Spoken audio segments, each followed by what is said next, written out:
Assalamualaikum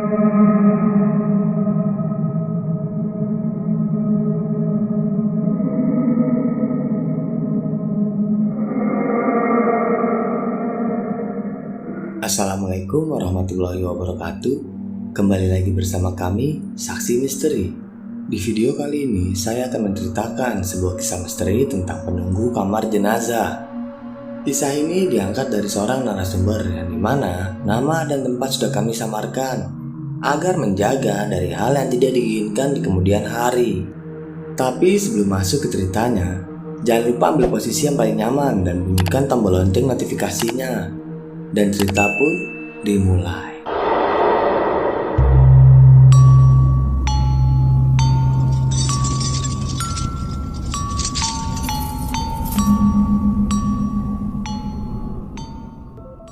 Halo, bisa bicara dengan Ibu Maya? Tanya aku dengan suara yang bersemangat pagi itu. Aku berharap akan mendapatkan pekerjaan setelah cukup lama menganggur. Iya, saya sendiri. Ada apa ya? Tanya seorang perempuan dengan suara datar. Perkenalkan Bu, nama saya Reza. Saya melihat berita di koran pagi ini bahwa di rumah sakit tempat Ibu bekerja sedang membuka lowongan pekerjaannya, tanyaku. Oh iya, kami memang memerlukan seseorang. Apakah kamu pemberani? Tanya ibu tersebut.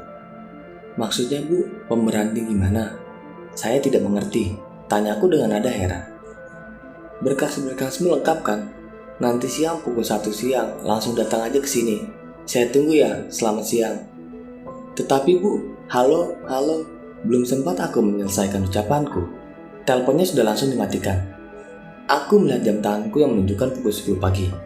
Aku masih punya waktu 3 jam untuk bersantai. Wanita yang aneh, ucapku sambil meneguk kopi yang telah kubuat sedari tadi di meja makan. Uapnya yang masih mengebul, seakan-akan membakar bibirku. Bagaimana nak? Apa langsung diterima kerja? Ucap ibuku yang tiba-tiba saja datang dari arah dapur, sambil membawa 2 buah roti panggang yang kelihatannya hampir gosong. Entahlah Bu, nanti siang aku akan ke sana mengantarkan berkas-berkasku. Semoga berhasil ya nak, kata ibuku sambil menaruh 2 buah roti di atas meja makan. Pekerjaan apa ya nak yang kamu lamar? Di rumah sakit Malaya, aku nggak tahu kerjanya apa Bu, ucapku sambil mengunyah roti panggang. Ibuku terkejut dan menatapku lekat-lekat dan dalam. Seakan-akan ada yang aneh dengan perkataanku barusan. Kenapa memang Bu? Nggak apa-apa nak, hati-hati saja ya. Iya Bu. Setelah itu aku pun membereskan berkas-berkasku, memastikan bahwa semuanya sudah lengkap tanpa kekurangan sesuatu apapun.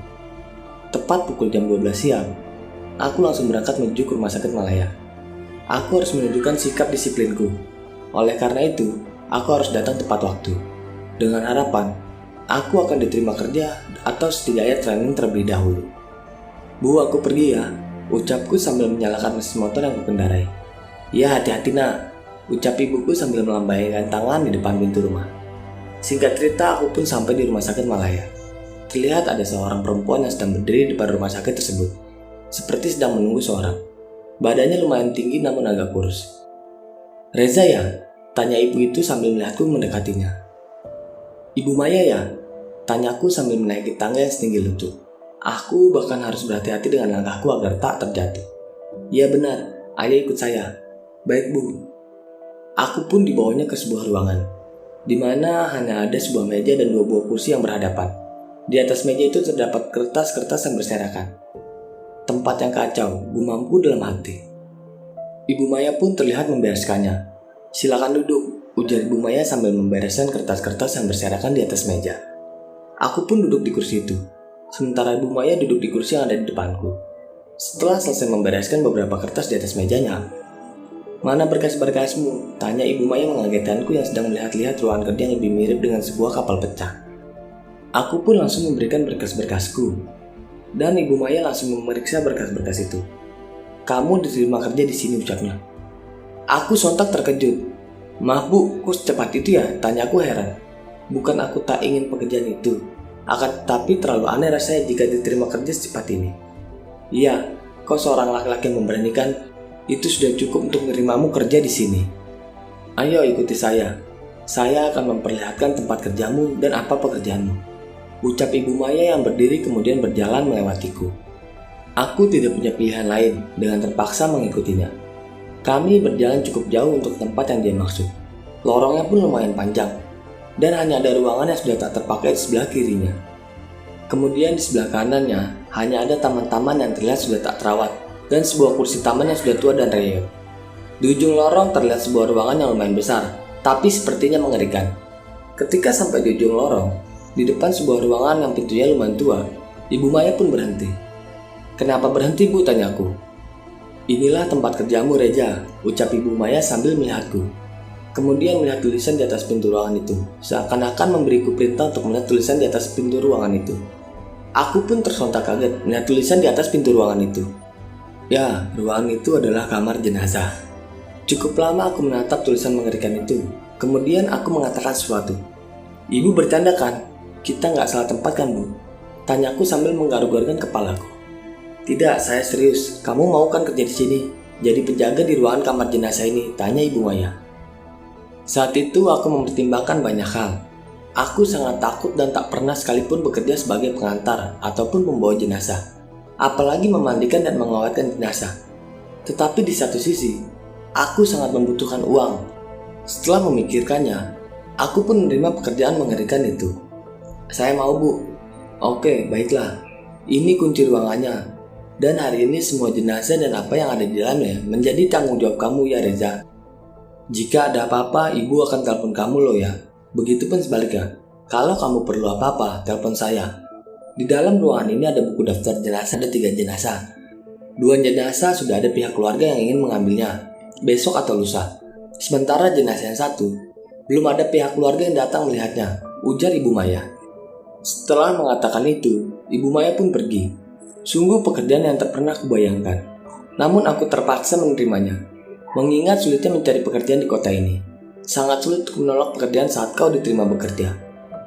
Selama 2 bulan yang lalu, aku menghabiskan waktuku untuk mencari sebuah pekerjaan. Sungguh keputusan yang harus kupikirkan 2 kali jika aku menolak pekerjaan ini. Aku pun langsung membuka ruangan itu. Pintunya yang sudah lumayan tua membuatku sulit membukanya. Bunyi decitor yang dihasilkan pintu itu memecahkan dingin ruangan. Sementara di dalamnya hanya terlihat tempat-tempat jenazah yang tertutup kain putih. Untuk membukanya pun aku tak berani. Di dalam ruangan ini terdapat 1 ruangan lagi, yang katanya itu adalah ruangan untuk mengawetkan jenazah. Jika keluarga si mayat tersebut belum juga datang mengambilnya, bisa dikatakan itu adalah ruangan pendingin untuk jenazah atau apalah namanya itu. Ketika sedang melihat-lihat ruangan tersebut, tiba-tiba seperti ada yang menepuk bahuku. Sontak aku langsung berbalik. Terlihat seorang pemuda tersenyum kepadaku. "Siapa kau?" tanyaku ke pemuda itu. Pemuda yang terlihat sakit dan pucat di wajahnya, namun terlihat sangat tampan di satu sisi.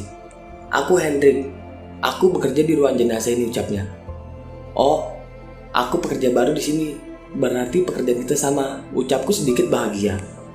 Oh iya, aku pun merasa lega karena tidak harus bekerja sendirian di ruangan yang mengerikan ini. Ruangan yang hanya dipenuhi oleh jenazah-jenazah. Aku pun melihat-lihat jenazah yang ada di dalam ruangan ini bersama Hendrik, yang mana jika aku sendiri, aku sama sekali tak berani menyentuhnya. "Loh, katanya Ibu Maya ada 3 jenazah, kok cuma 2? tanyaku heran.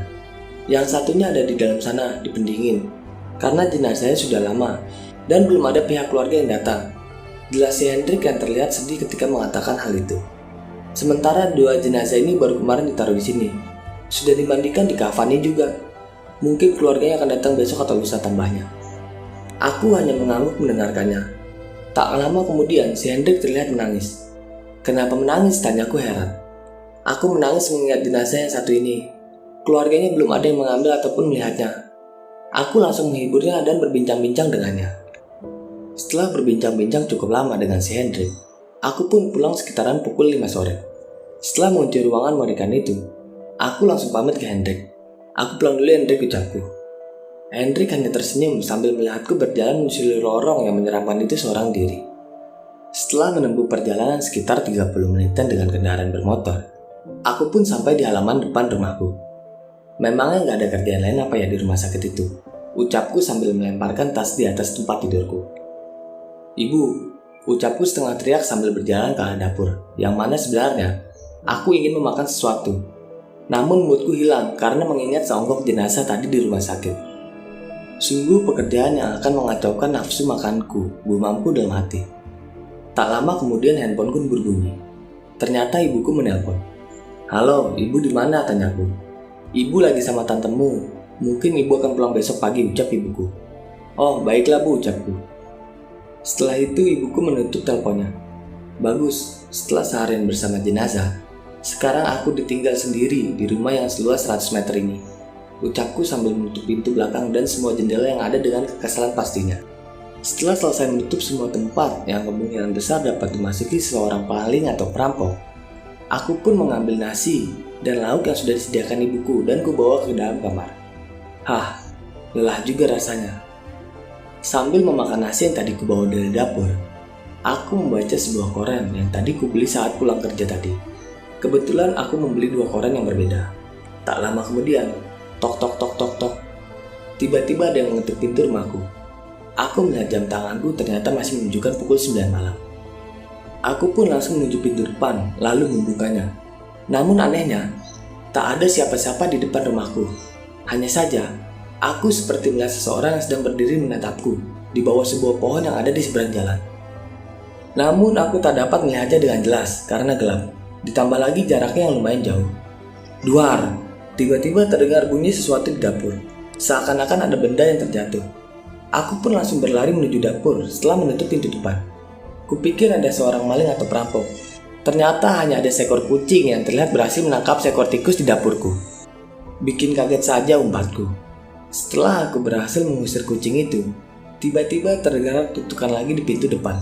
Tok tok tok tok. Aku mulai kesal dengan kejadian ini. Aku pun berjalan menuju pintu depan dengan luapan emosi yang memuncak di dadaku. "Siapa sih?" ucapku sambil membuka pintu depan. Namun tidak ada siapa-siapa. Akan tetapi, kali ini tidak ada seseorang di bawah pohon itu. Aku menoleh ke kiri dan ke kanan, namun tak ada siapa-siapa. Hal ini benar-benar membuatku emosi. Ketika aku ingin menutup pintu depan, aku melihat ada selembar kertas di depan pintu. Aku pun langsung mengambil dan membaca dengan suara rendah. "Tolong temukan keluargaku." Sontak aku langsung menutup pintu depan dan langsung masuk ke kamar. Malam itu terdengar suara ketukan berkali-kali di depan rumahku. Namun dengan segenap kesadaran dan kewarasanku, aku terus mengabaikannya. Berharap aku bisa tidur nyenyak malam ini. Malah berujung dengan sebuah teror menakutkan hingga pagi. Pagi itu aku terbangun dengan kondisi yang sangat buruk. Matahari telah membanjiri sebagian ruangan kamarku. Aku berdiri sambil melihat jam dinding yang telah menunjukkan pukul 8 pagi. Kejadian semalam benar-benar membuat kondisiku buruk pagi ini. Setelah membereskan tempat tidurku, aku pun berjalan menuju dapur. Aku berniat untuk membuat segelas kopi. Tiba-tiba handphoneku berbunyi di atas meja. Setelah aku lihat ternyata ada SMS dari Bu Maya.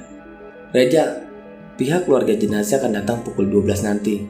Ibu harap kamu datang tepat waktu untuk mengurus segala administrasinya." Ya, begitulah isi SMS-nya. "Setidaknya aku punya waktu 2 jam untuk minum kopi dan membaca koran," ucapku yang setengah menguap berjalan ke dapur. Setelah membuat mie instan dan menyeduh segelas kopi, aku langsung duduk di kursi meja sambil membaca sebuah koran baru pagi ini. Sebuah kecelakaan maut yang menewaskan seorang pemuda bernama Hendrik yang berusia 23 tahun. Sampai saat ini masih dalam tahap penyidikan polisi. Entah kenapa aku tersontak kaget membaca berita di koran pagi itu. Hendrik, apa mungkin Hendrik itu? Tapi, mungkin namanya saja yang sama, ucapku dengan suara nada rendah. Setelah selesai mengunci pintu dan membereskan segala perluanku, aku pun bergegas menuju rumah sakit Malaya. Di perjalanan, aku memikirkan soal kejadian kecelakaan maut itu. Entah kenapa aku tak tahu alasannya. Sesampai di rumah sakit, aku langsung menuju ke ruang jenazah. Terlihat dari kejauhan, Ibu Maya sedang berdiri di depan ruang jenazah saat aku sedang menyusuri lorong yang panjang dan sepi itu. Kenapa sih ruang jenazah selalu berada jauh dari area rumah sakit? Kesalku dalam hati sambil perjalanan melewati lorong panjang itu. "Reja, sebentar lagi akan ada pihak keluarga yang akan mengambil jenazah untuk dimakamkan. Kamu tungguin ya," ucap Ibu Maya yang melihatku berjalan mendekatinya. "Iya Bu." Setelah itu Ibu Maya pun pergi meninggalkanku seorang diri di tempat sepi dan menyeramkan ini. Dia hanya mengatakan itu lalu pergi. "Mending aku masuk saja ke dalam melihat 2 jenazah itu," ucapku dalam hati sambil masuk ke ruang jenazah. Aku membuka jenazah-jenazah yang ada di dalam ruangan dan melihat nama yang tergantung di kakinya. Jenazah pertama namanya Rica, berumur 25 tahun. Sementara, jenazah yang satunya seorang wanita, berumur 28 tahun bernama Risna. Aku melihat-lihat sekeliling. Pemandangan yang benar-benar membuatku semakin stres.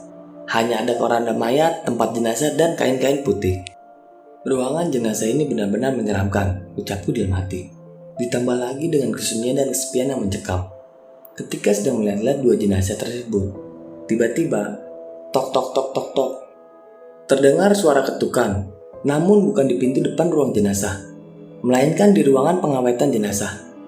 Tok tok tok tok tok. Aku terdiam. Aku tak berani bergerak. Namun aku beranikan diri untuk menoleh. Aku hafal ketukan itu. Ketukan 3 kali dengan ritme yang sama. Ya, itu seperti ketukan yang semalam. Aku merinding ketika menyadari itu.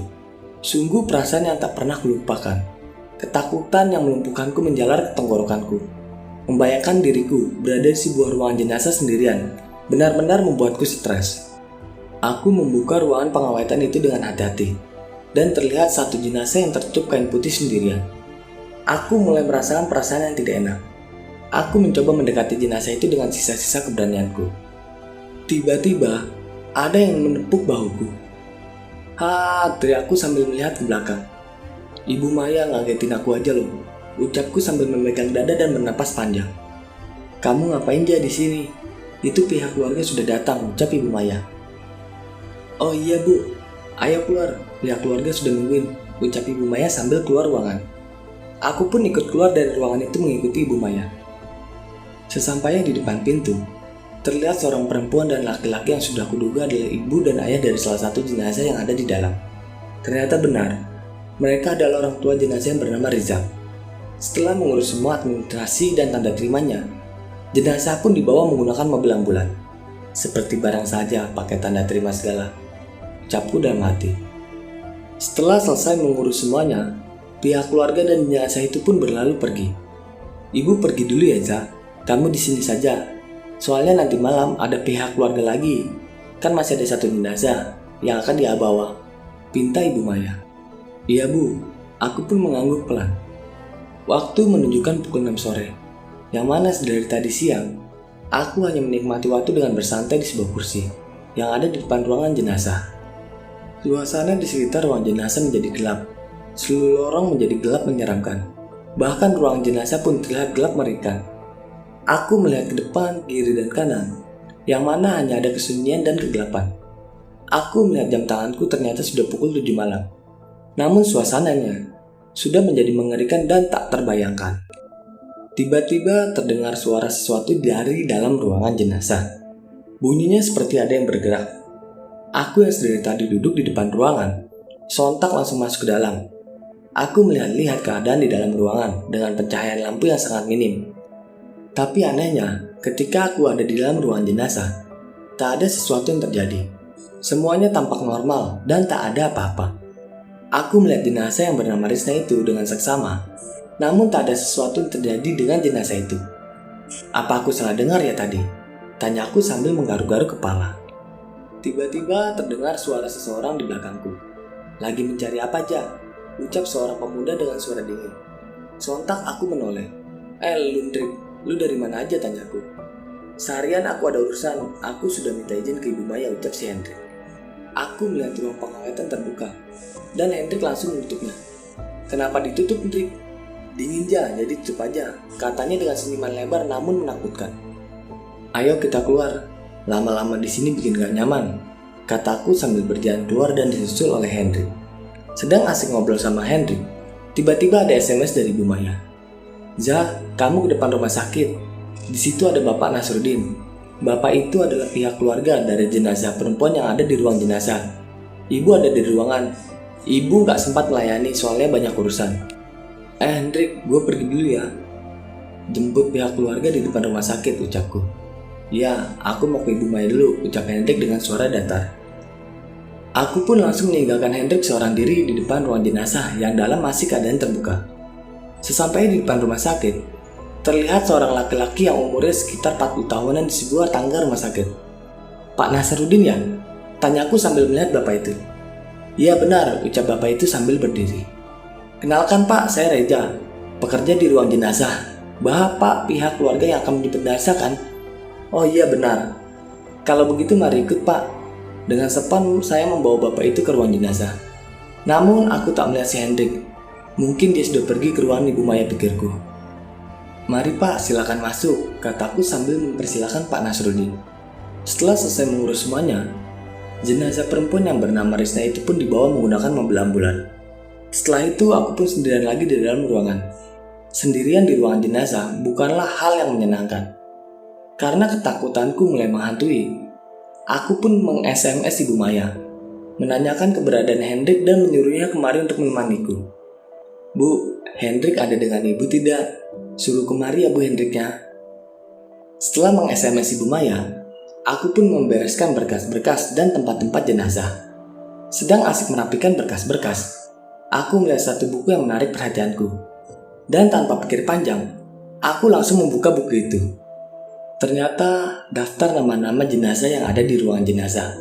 Ruang utama, yang pertama Rijal, laki-laki umur 25 tahun, dan Risna perempuan umur 24 tahun. Oh, ini dua jenazah yang sudah diambil pihak keluarga hari ini, ucapku. Kemudian aku membuka lembar berikutnya.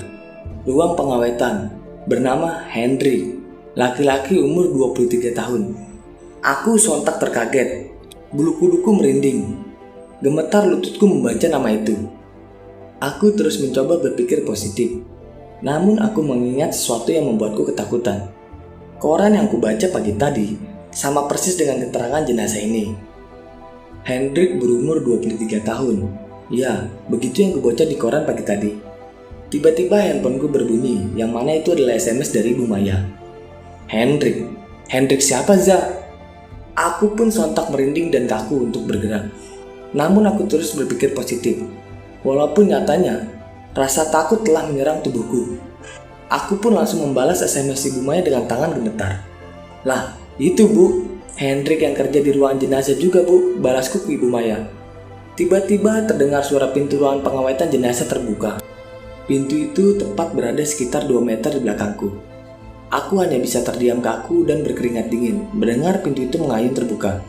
Reza, seru suara dingin dan menyeramkan. Namun aku mengenal suara itu. Ya, itu suara Hendrik. Aku tak ingin berpikir macam-macam dan aneh-aneh. Aku terus mencoba berpikir positif. Namun ketika aku hendak menoleh, tiba-tiba handphoneku berbunyi, yang ternyata isinya adalah SMS dari Bu Maya. Lah, Hendrik siapa sih Jah? Kamu tuh karyawan satu-satunya di ruang jenazah, nggak ada karyawan lain. Isi SMS Ibu Maya benar-benar membuatku ketakutan setengah mati. Membuat akalku tak bisa lagi berpikir positif. Merinding adalah hal yang kurasakan dalam malam itu. Benar-benar malam yang menakutkan. Di sela-sela ketakutanku, suara itu terus memanggilku. Napasku benar-benar tak terkontrol. Reja, ucap suara mengerikan itu lagi. Setelah mengumpulkan cukup keberanian, aku pun menoleh ke belakang. Sontak aku langsung berteriak dan berlari keluar ruangan. Aku melihat sosok Hendrik, tapi dalam kondisi yang benar-benar parah. Kaki dan lengan kirinya dalam keadaan hancur, sementara kepalanya dalam keadaan pecah. Aku ingat raut wajahnya ketika dia melihatku, sebuah senyuman yang benar-benar mengerikan. Malam itu aku langsung berlari sekuat mungkin untuk mempertahankan kesadaranku. Hampir saja aku pingsan dibuatnya. Sungguh, malam itu lorong rumah sakit yang kulalui dalam keadaan berlari benar-benar panjang dan lama. Hanya satu hal yang kutahui malam itu. Aku harus berlari dan berlari secepat mungkin. Sesampai di depan rumah sakit, aku langsung pulang menuju rumahku, meninggalkan segala ketakutan dan ingatanku di ruangan jenazah itu. Setelah sampai di rumah, yang kulakukan hanyalah mencuci wajah dan langsung tidur malam itu, berharap kejadian itu hilang bersama mimpi buruk malam ini. Aku berdiam diri dan tak mau berbicara dengan siapapun hampir selama 3 hari, termasuk ibuku dan Ibu Maya. Hari itu benar-benar menguras kewarasanku. Setelah 4 hari berlalu, aku pun mulai berani memberitahukan kejadian itu ke ibuku dan Ibu Maya. Hari itu pula aku berhenti dan mengundurkan diri menjadi penjaga ruangan jenazah. Namun ada satu hal yang tak aku beritahukan kepada mereka, di mana setiap malam di mimpiku, Hendrik selalu datang dengan wajah terburuknya, meminta tolong untuk mencari keluarganya. Hari itu pun aku membuat sebuah pengumuman di sebuah media sosial terkait dengan jenazah Hendrik. Aku berharap ada pihak keluarga yang melihatnya. Selama 3 hari, aku terus membuat pengumuman tentang jenazah Hendrik itu. Namun setelah 3 hari itu juga, aku langsung berhenti membuat pengumuman. Karena selama 3 hari itu, aku membuat pengumuman terkait jenazah Hendrik. Namun tak ada yang meresponku. Benar-benar membuatku putus asa. Akhirnya aku memutuskan untuk berhenti total tanpa hasil apapun. Namun seminggu setelah itu, aku dikagetkan dengan sebuah berita yang tertulis di koran pagi itu. Berita utamanya adalah keluarga Hendrik, seorang pemuda yang meninggal karena kecelakaan maut. Keluarganya ditangkap oleh pihak kepolisian karena terbukti membunuh anak kandung mereka sendiri dengan cara memutuskan rem mobil yang dikendarai anaknya, yaitu Hendrik. Setelah itu aku akhirnya menyadari jawaban mengapa arwah Hendrik belum tenang pada saat itu. Dan yang lebih menjadikannya adalah seseorang yang membunuh Hendrik adalah keluarganya sendiri. Dan cerita pun selesai. Bagi teman-teman yang menonton video ini sampai habis, saya ucapkan terima kasih banyak. Dan nantikan video-video kami selanjutnya. Wassalam.